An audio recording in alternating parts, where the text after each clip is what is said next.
Hey everybody! Happy Friday! Crusty Crow back again to do another one of the Tactical Perspective toy reviews. Oh, I'm having a great day so far. Happy November 10th, everybody. Tomorrow's November 11th. It's Remembrance Day. You're not going to see me on that one. I've got my responsibilities to that day, and I won't be online making videos. I see myself doing that. At least not before the afternoon. Anyways, but what's today? Today's November 10th. And what happened on November 10th? 1975. This is the day that the Edmund Fitzgerald sunk. That's what you're hearing in the background. It's the headstones covering the Gordon Lightfoot song. So 29 souls lost that day, never recovered, and they sunk in the depths of Lake Superior. So I thought that was something worth mentioning. You know, part of being Canadian content is sometimes us Canucks, we struggle to find some content that's relevant to us compared to what's going on with the rest of the world. But today is, that's a day that we both share. You and I, my friends to the south there, the guys who seem to be enjoying my videos as the Americans, and I know you're as far down south as California. But this one happened on Lake Superior, guys, and there you go. If you're looking for a memory trigger about it, there's just some images of the Edmund Fitzgerald. They found the wreckage later, but that was a great, beautiful painting of it. And I was listening to that on the radio today on my way to GameStop here in Ottawa, Ontario, to go pick up a pre-order.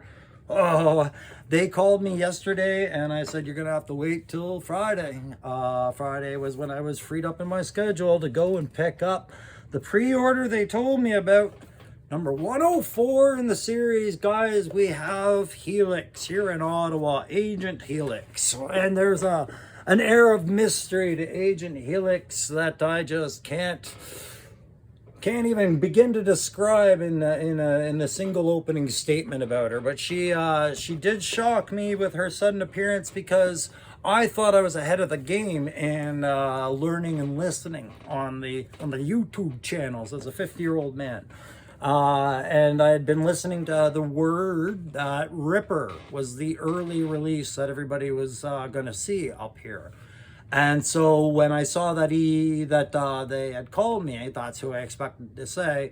And then he said, no, it's Helix. And I said, oh, interesting.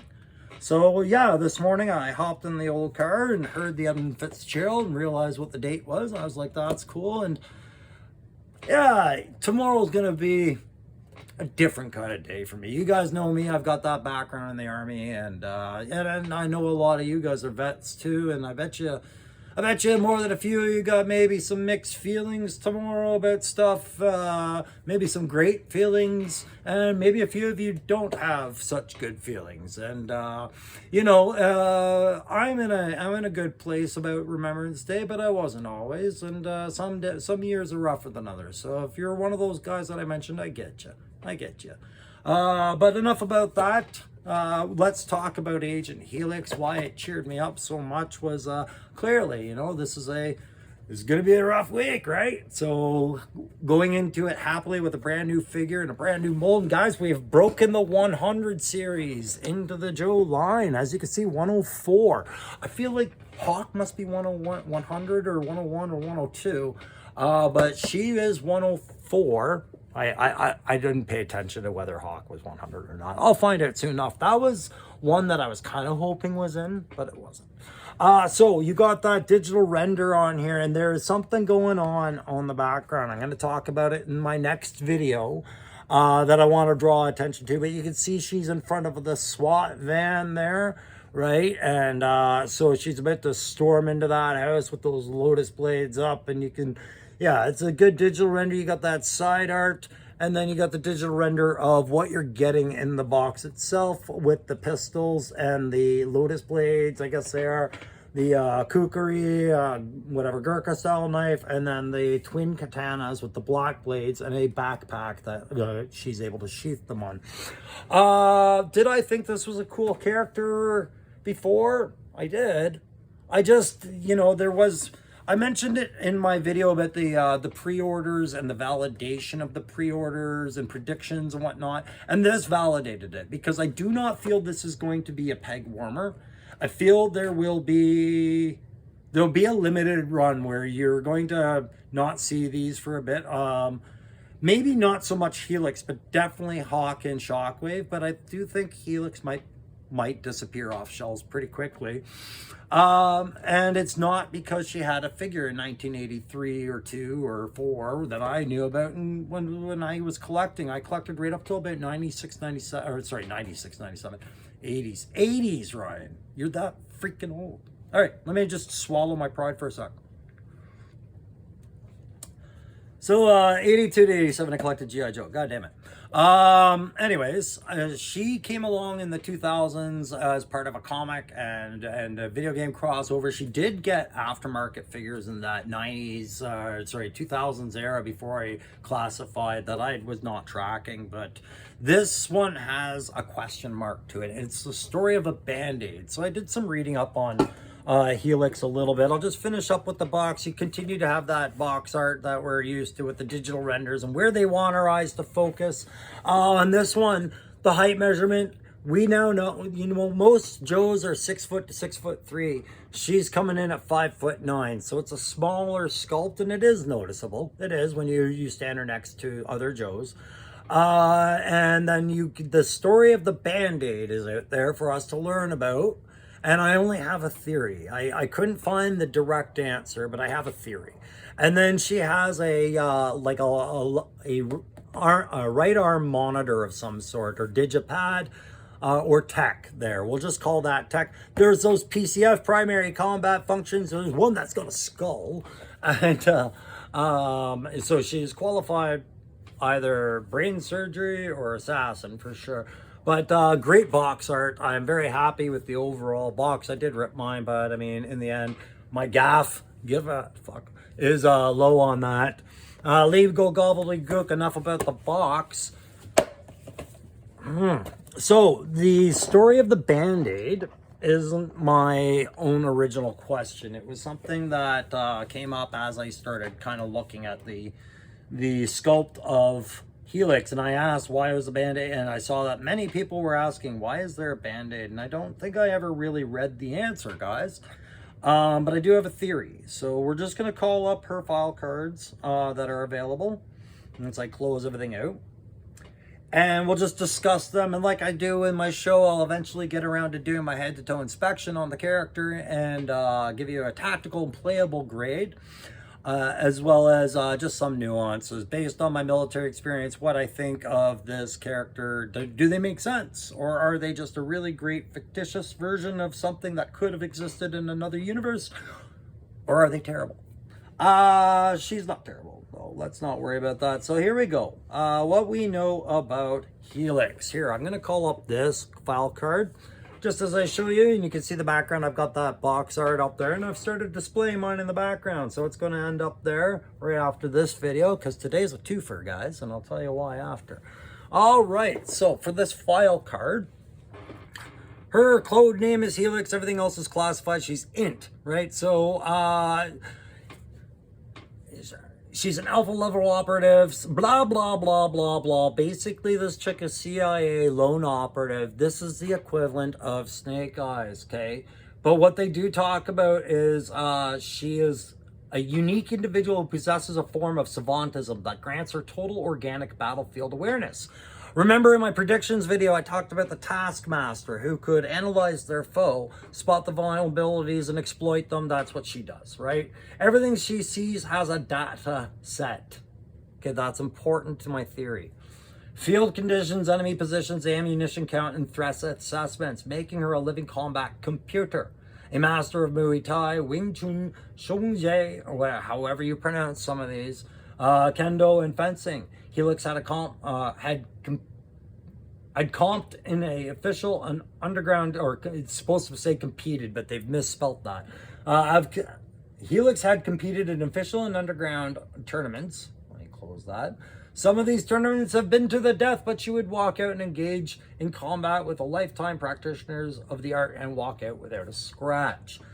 So over the years, there's been different translations. Apparently, she has something called a whirlwind attack, which would make sense with her lotus blades. I picture something spinning with those blades, and maybe the two katanas at the same time that she does come with. And then she's got firepower. Yeah.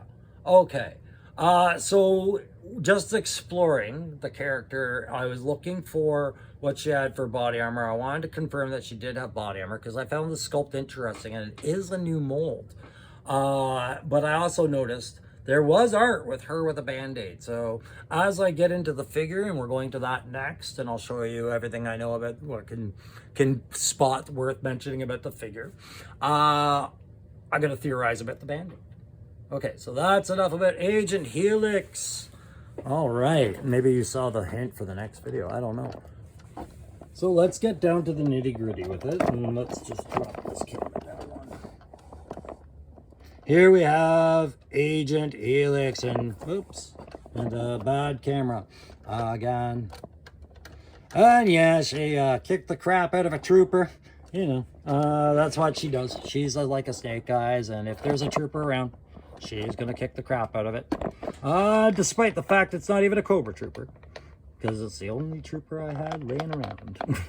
Anyways, so let me grab a pointer. Let's talk about some things. But as I'm looking for that pointer, I'm going to tell you my theory. So it talks about how she's a living computer, and it talks about all these nuances of how she sees everything like a computer and a data pad. She's a living data pad. She gets ammunition count, and she exploits weaknesses and all these other things. So, man, I really just don't have a pointer. I'm just going to have to use a pen. No, we'll get funny with it. We'll use this. All right. So my theory is that she is using nanites, and the Band-Aid is the intervenal entry point for where they give her new nanites when she has to use them after healing. I think that's part of her after mission routine. As she comes back, she hooks up to a machine, gets new nanites, repairs whatever wiring is neurologically connected to her, and you know, blah blah blah, science the shit out of that idea, and there you go. I think that explains the data pad as well that they're trying to get you to focus on, and we'll see that when I get closer to the figure. There you go. I've never read a G.I. Joe comic that has included Helix. I only got the quick shell game of what you saw that I shared with you. And I have not listened to other reviews to explain Helix's background. This is what I'm getting with her. I picture her CIA, MI6, living body tech. Yeah. Does that fit in with Joe lore for me? Sure, why not? You're living in a world with guys like Destro developing weird tech that does weird things, and not all of it is always based on modern tech, and it shouldn't have to be. It should be based off of what our minds can create, because that is how we develop technology into reality. I mean, pretty much everything we are living with at some point was sci-fi to somebody else, right? So here we go. Anyways, the head-to-toe inspection of Helix. Guys, I'm just going to try and get a little closer. Let's talk about the head sculpt first. I'm going to really work on my verbal tick of I should just say duh. So with her head, I was actually very much impressed with that sculpt, and I'll tell you why. It isn't like CoverGirl. With CoverGirl, I found, creep in, steal the shot, don't be shy. It was a little over the top with her makeup. And I believe it's just the brightness of the lips. They were too bright. They needed to come down a tone. She was, she was a fine figure. You know, I have a high rating of her. I think she's one of the best G.I. Joe figures out there for a few reasons. Not necessarily for what a lot of collectors see her for, but I did feel that makeup was over the top. And then Lady J, you had virtually no makeup, and Scarlet I thought was fine. Helix, I think, is a perfect facial sculpt where you get, and I'll say it, a lot of beauty, but handed to you with a natural sense to it outside of that hair, those eyes, and the subtle pinkness of the lips, not this bright red CoverGirl kind of shit. Right. She's not dressed for dinner, guys. She's dressed to kill you after dinner. So that's what I liked about that facial sculpt. I think they did a brilliant job. My hat's off to Hasbro for I think really pegging down a great head sculpt to back this character. The head articulation is fine, and the hair does not overly interrupt at all. You can see that the side to side, and you can see it's a shorter haircut, and the color scheme for the hair is very well painted. At first, I thought it looked a little cheap from one angle, and then as you get into it, you can see that they've layered kind of the shades of the blondness to it.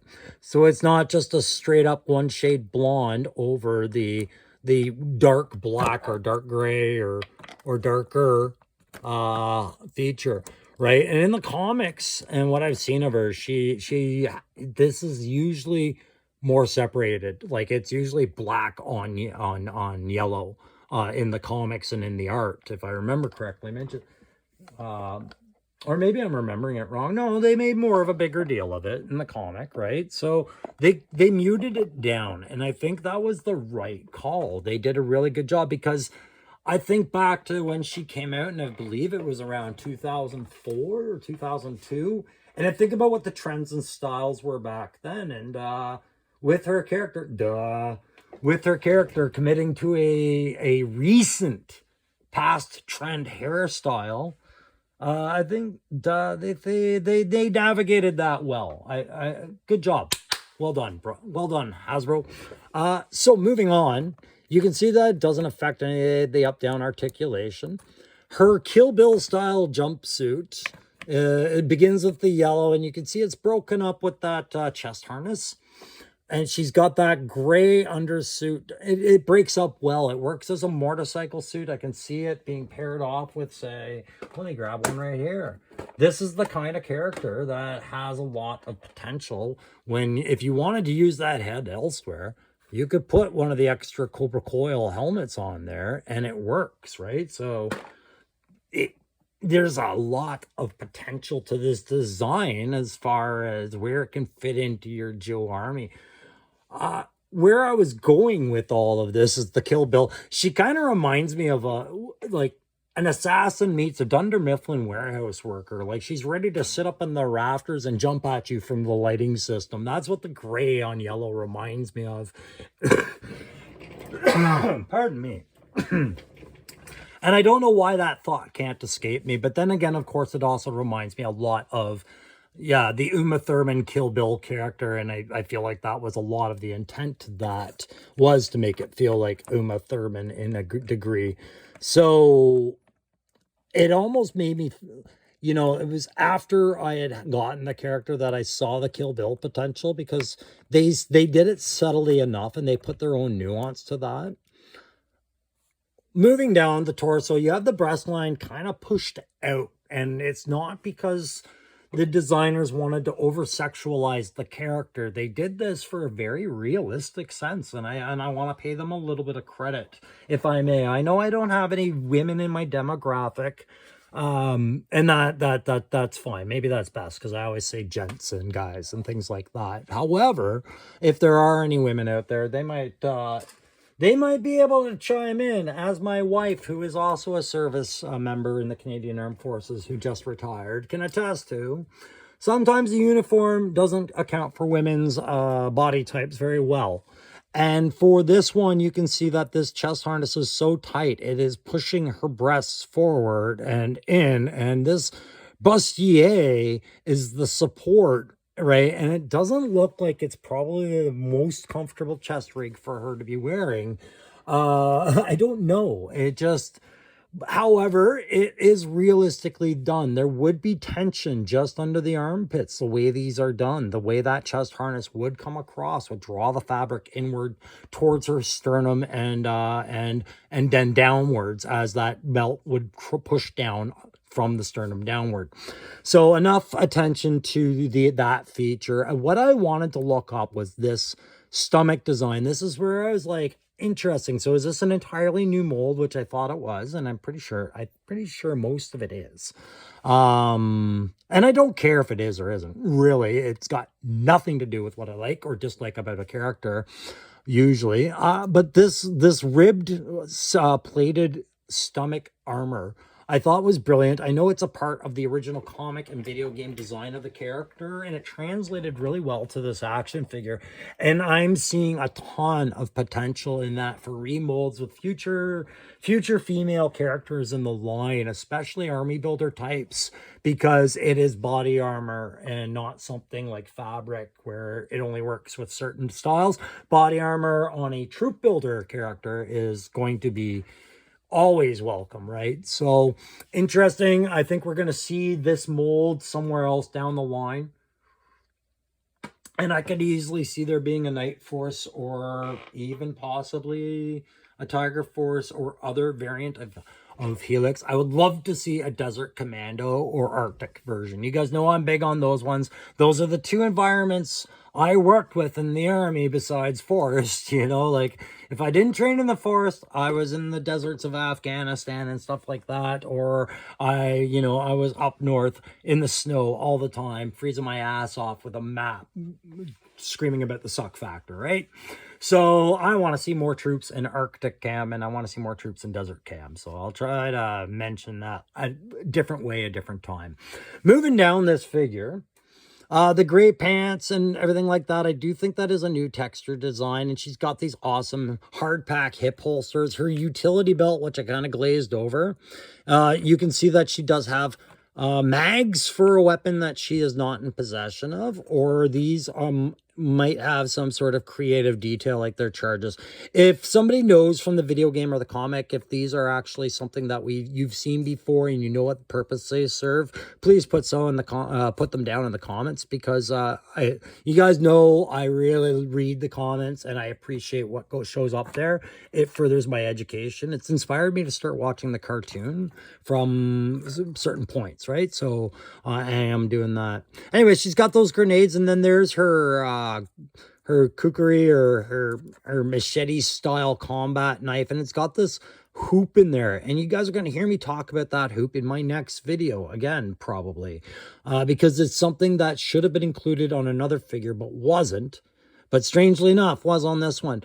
Here's the detail I really appreciate. She appreciates it too, and it's not her hiney, it's that she has 2 extra mags for mags on her pistols. Oh my gosh. Yes, she can reload and sustain a firefight past 30, possibly 60 rounds. She can go a full reload and fight past that, and that's great. I love seeing that included. It's specific to the character. I hope I got that all centered enough, but if I didn't, those mags there, all right, are a part of it. Sorry guys, sometimes I get carried away and I forget to look behind the camera to see exactly where we're looking, and you see it in other videos. Whatever, boys, I'm passionate and I'm focused, and sometimes my focus goes all over the place.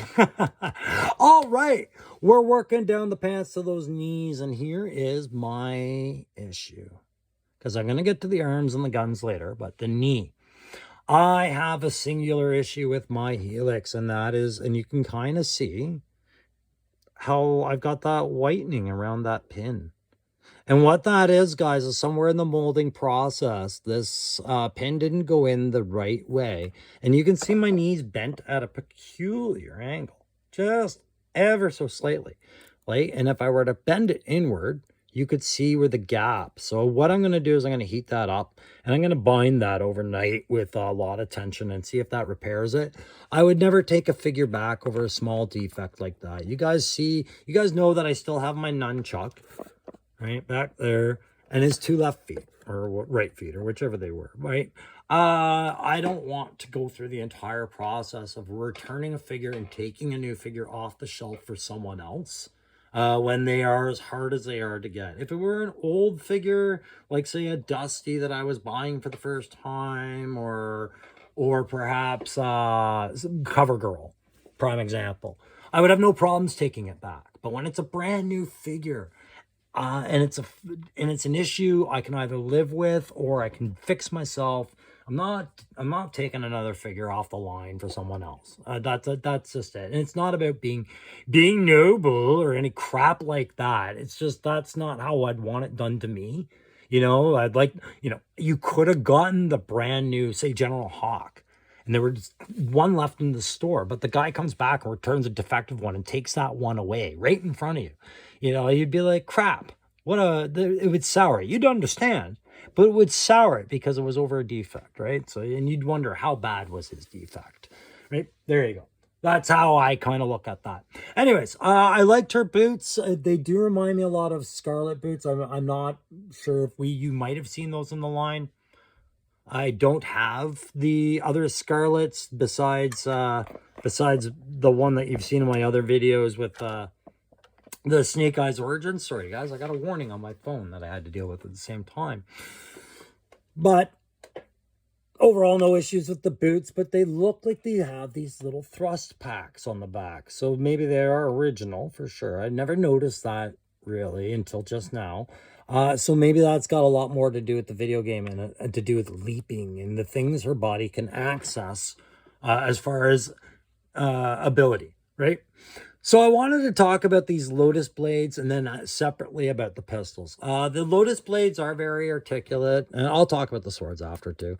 And they can go right out like that, right? So, I mean, you can picture some pretty lethal photography posing that goes on with these.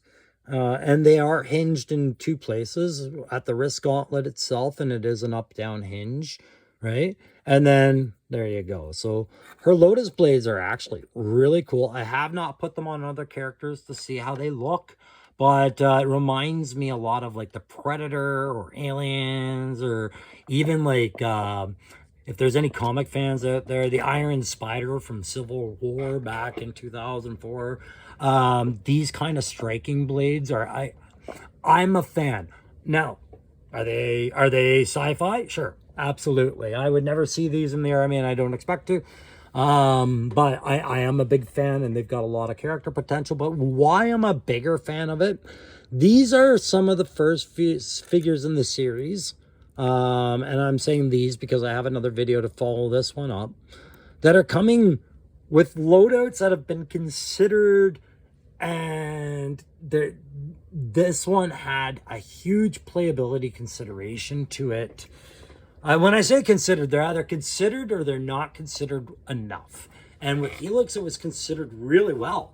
You are looking at a character who can hold two guns and still have two close combat weapons for striking close quarters. She doesn't have to put her guns down or away to draw swords.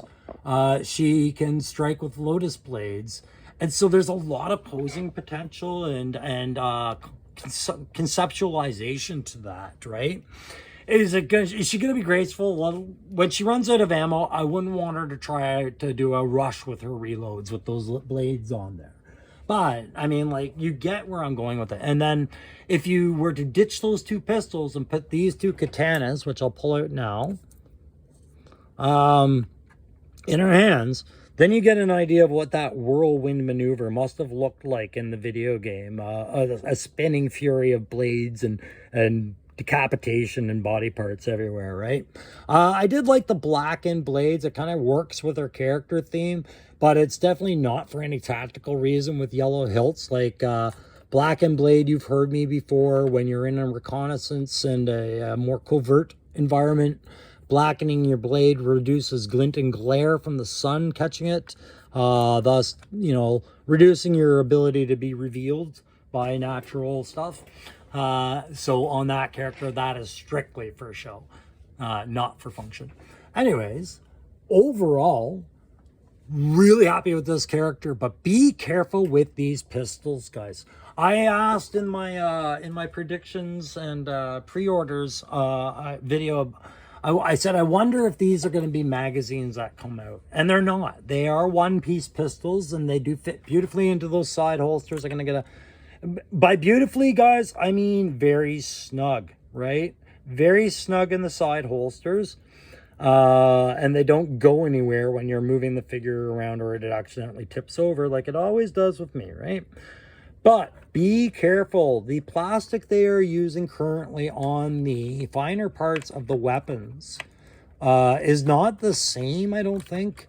It's either not the same or they've taken a risk and gone even thinner with some of these mag pieces. And they bend very easily, and bending leads to the white line break. And yeah, it gets uncomfortable. The way the hands are, this is where my point is going. I wish if they were going to compromise where the soft rubber is going, more for the fingers of the hand, here, these parts, okay, softer, okay, not these parts, because there's a lot of risk of breaking. You can see how thin that mag was, and that hand is extremely tight. Tight hands are fantastic, but a bit more given that would solve a lot of issues with what they're doing with the new weapons plastics. So that's my opinion on that. Just to give you one last look at the rear side before I do any more of the traditional grading and whatnot, just so you guys can see. The only pardon me for coughing, guys. I wish I could edit my stuff out, but I won't, and I can't. Moving on, duh. So you can see there's a little bit of paint offset from where they added the gray over yellow on the sleeves, but I don't mind that at all. This to me is a very cool figure. It's so cool in my eyes as a CIA non-army kind of figure slash ninja lethal weapon, kill women, kill Bill, blah, blah, blah, blah, blah. Lot of appeal here. A lot of appeal, and I don't think this is going to be a peg warmer. God, you know, if I understand what people wanted of a new character in the Joe market that doesn't have the old 83, 82 appeal, like it just has no parallel, they're going to be impressed with this. I really do think people are going to enjoy this figure. And yeah, overall, guys, on a playability grade, I gotta put this one at a high A+. It's going A++, guys. We have double plus on Helix playability. You are dealing with a figure with great articulation. I tested all my joints, and you know, like the where the hinge point is for her stomach, you don't get much there, but you get some. But everything else is perfect, and she balances well.